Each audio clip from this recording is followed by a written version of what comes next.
we're still in basically a large waiting mode for Israel to begin the next part of its massive operation. Still has 300,000 guys in uniform. They've built a kind of temporary base with infrastructure near Gaza from which they're going to launch operations. It's almost certain it's a ground operation, but they haven't officially announced it. At the same time, the Americans have sent a bunch of help because the Israelis say that their material is fairly stretched, both in terms of their ability to monitor from the air what they're hitting, and even basic things like helmets for their soldiers. They say everyone has a helmet, but some of them are old and lousy, and there's some protective gear. By the way, some of the protest movement that was working very hard against the government has now turned itself into a fundraising operation to help troops and families in the South.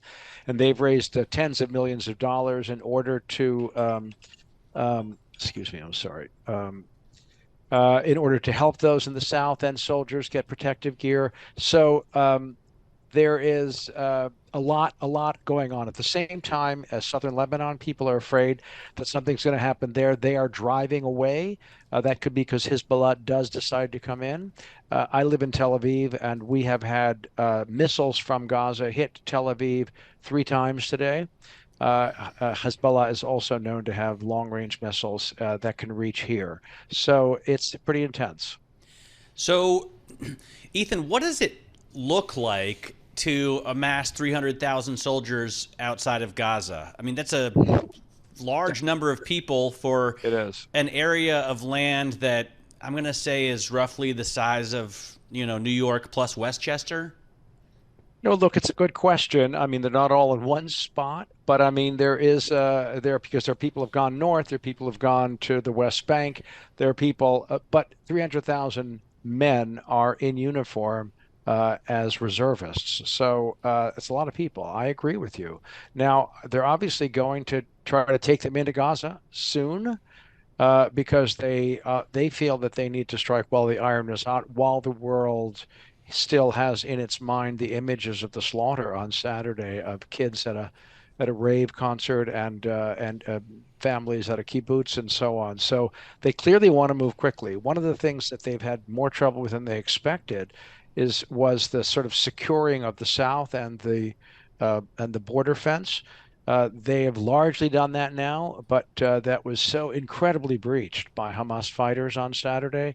And it looks like there were probably close to 2,000 Hamas guys who came in on Saturday. They'd been saying 1,000, but today they said that they found 1,500 bodies of Hamas guys, and they've taken a bunch of people prisoner. So it's closer to two than to one.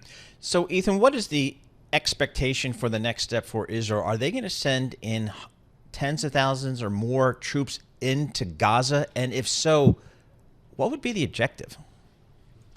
So they're not, of course, telling us, and we can only speculate. But the objective seems to be to, I mean, put in a large way, the way they're saying it's to send a message and make clear to Hamas that it never again will carry out an attack like it did on Saturday. It will not have the capacity because we're going to take down every ability of theirs to do so. Now, is this really possible? And if you go door to door in this way, aren't you going to lose a lot of guys?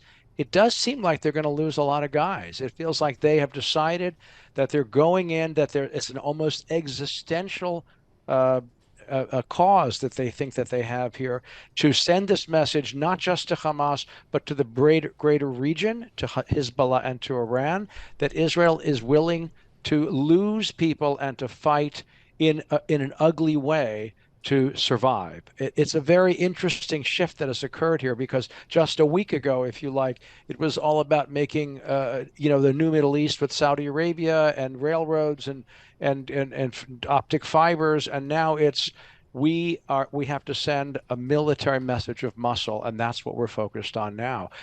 I think it's a hell of a gamble. We shall see where it goes.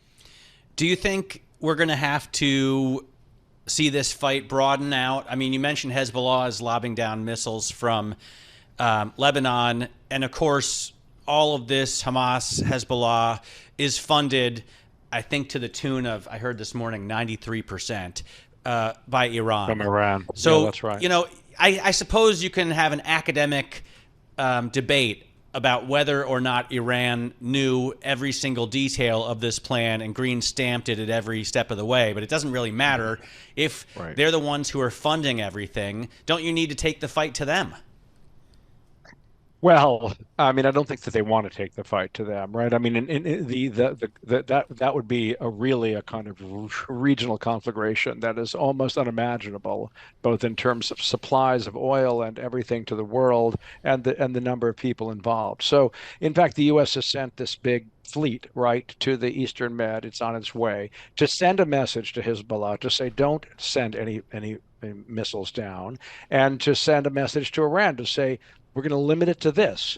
So I don't. And Iran, meanwhile, is sending messages saying, if you guys go and start killing people in Gaza, you should know that you're going to pay a price. We don't know what that means, but it may mean something.